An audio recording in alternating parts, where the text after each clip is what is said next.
Assalamualaikum warahmatullahi wabarakatuh. Perkenalkan, nama saya Adi Abdiansyah dari jurusan Sistem Informasi di Universitas Mercu Buana dengan dosen pengampu Rahmadina MPD. Video ini saya buat untuk menyelesaikan tugas besar pendidikan agama Islam yang bertema Al-Quran dan Sunnah. Pengertian dari Al-Quran adalah kitab suci agama Islam yang diturunkan oleh Allah SWT kepada Nabi Muhammad untuk diajarkan oleh umat-umatnya.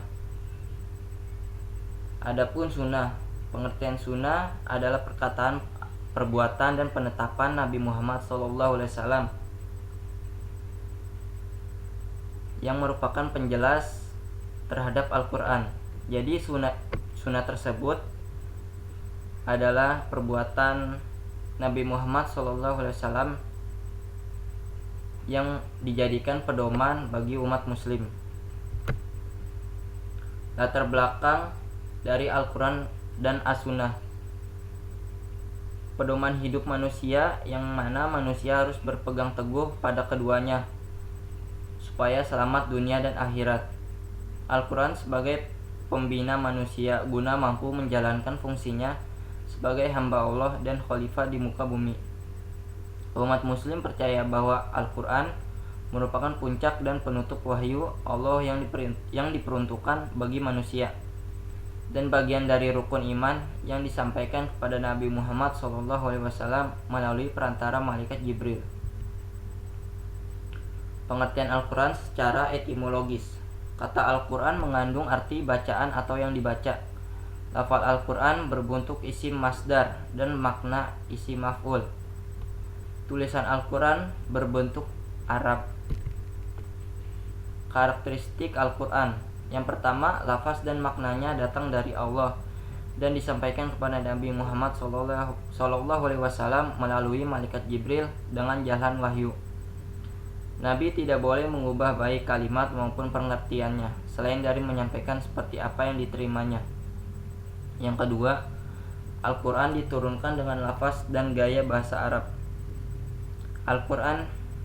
Yang ketiga, Al-Quran disampaikan diterima dengan jalur tawatur yang menimbulkan keyakinan dan kepastian tentang kebenarannya. Sejarah turunnya Al-Quran.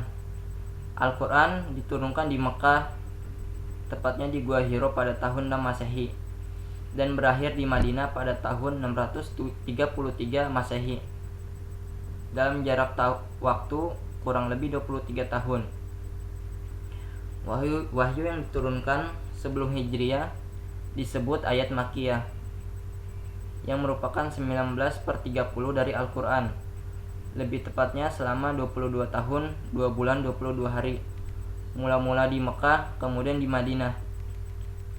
Adapun ayat Al-Quran yang diturunkan sesudah Hijriah disebut surah atau ayat Madaniyah yang merupakan 11/30 dari Al-Quran. Surah-surah dan ayat-ayatnya panjang dan gaya bahasanya panjang lebar dan lebih jelas. Jadi Al-Quran ada yang diturunkan di Mekah dan ada juga yang diturunkan di Madinah. Sebelum Hijriah, Al-Quran yang diturunkan sebelum Hijriah itu disebut ayat Makkiyah. Ciri-cirinya, surah dan ayat-ayatnya tidak terlalu panjang dan gaya bahasanya lebih jelas dan padat. Lalu, Al-Quran yang diturunkan sesudah Hijriah disebut dengan surah Madaniyah yang diturunkan di kota Madinah. Yang ciri-cirinya, surahnya itu panjang-panjang dan gaya bahasanya panjang lebar dan lebih jelas atau itnab. Hikmah diturunkannya Al-Quran ke Lauhil Mahfuz. Meyakini hal ini akan mendorong semakin mantap dan teguhnya iman seseorang kepada Allah, membangkitkan ketenangan dalam dirinya dan menimbulkan rasa positif terhadap setiap apa yang telah diberikan oleh Allah kepada makhluknya. Hikmah selanjutnya, mengimani Lauhil Mahfuz Berikut segala yang tercatat di sana akan berpengaruh positif terhadap konsistensi seorang mukmin untuk selalu berusaha ke arah yang lebih baik. Hikmah diturunkannya Al-Quran secara berangsur-angsur dalam 10 tahun di Madinah. 1. Agar lebih mudah dimengerti dan dilaksanakan orang. Yang kedua, di antara ayat-ayat itu ada yang nasikh dan mansukh. Yang ketiga, turunnya suatu ayat sesuai dengan peristiwa-peristiwa yang terjadi. Yang keempat, memudahkan penghafalan dan menguatkan hati. Yang kelima, di antara ayat-ayat ada yang merupakan jawaban dari pertanyaan atau penolakan suatu pendapat atau perbuatan. Di sini kita akan membahas tentang sunnah. Secara etimologi, al-sunnah yaitu cara atau jalan yang terpuji ataupun tercela. Secara terminologi, al-sunnah adalah sebagai berikut.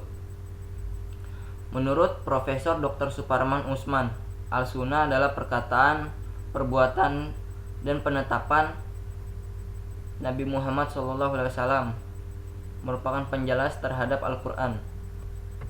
Menurut Imam Subki dalam kitab Matan Jami Al-Jawani, sebagaimana dikutip oleh Romli S.A., al-sunnah adalah segala perkataan, perbuatan, dan ketetapan Nabi Muhammad SAW.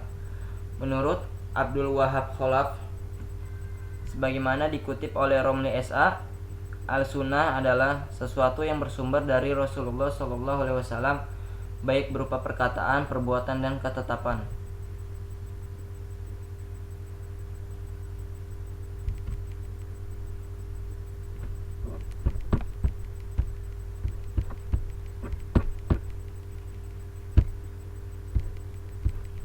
Kedudukan sunnah sebagai hujah. Di dalam Al-Quran banyak sekali ayat-ayat yang memerintahkan kaum muslimin untuk mentaati Rasul. Di antara beberapa hadis Rasulullah SAW yang memerintahkan kepada kaum muslimin agar selalu berpegang teguh kepada sunnahnya. Ijma para sahabat bahwa selama mereka tidak mendapatkan ketentuan hukum suatu kejadian di dalam Al-Quran, maka mereka meneliti hadis-hadis yang dihafal oleh sahabat dan tak seorang pun di antara mereka yang mengingkari sunnah Rasulullah SAW. Apabila yang diriwayatkan oleh sahabat lain itu dapat diyakini kebenarannya.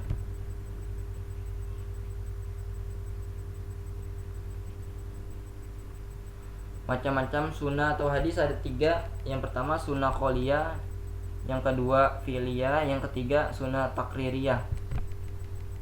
Sunnah atau hadis yang boleh sebagai hujah, yaitu sunnah yang mutawatir, lalu sunnah yang sahih, dan sunnah hasan.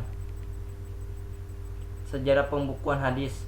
Pada zaman Nabi hadis tidak ditulis, bahkan tidak pula dihafal. Menurut riwayat, pencatatan dan penghafalan hadis dilarang oleh Nabi karena dikhawatirkan bercampur dengan hafalan Al-Quran sebagai firman Allah. Pembukuan hadis terjadi pada abad kedua Hijriah, yakni ketika Umar bin Abdul Aziz menjadi khalifah. Beliau memerintahkan beberapa orang yang mengumpulkan hadis-hadis yang mereka peroleh. Ketika pada tahun 140 Hijriah, Malik bin Anas atau Imam Malik menyusun satu-satu buku yang berisi hadis-hadis Nabi yang diberi nama dengan Al-Muwatta.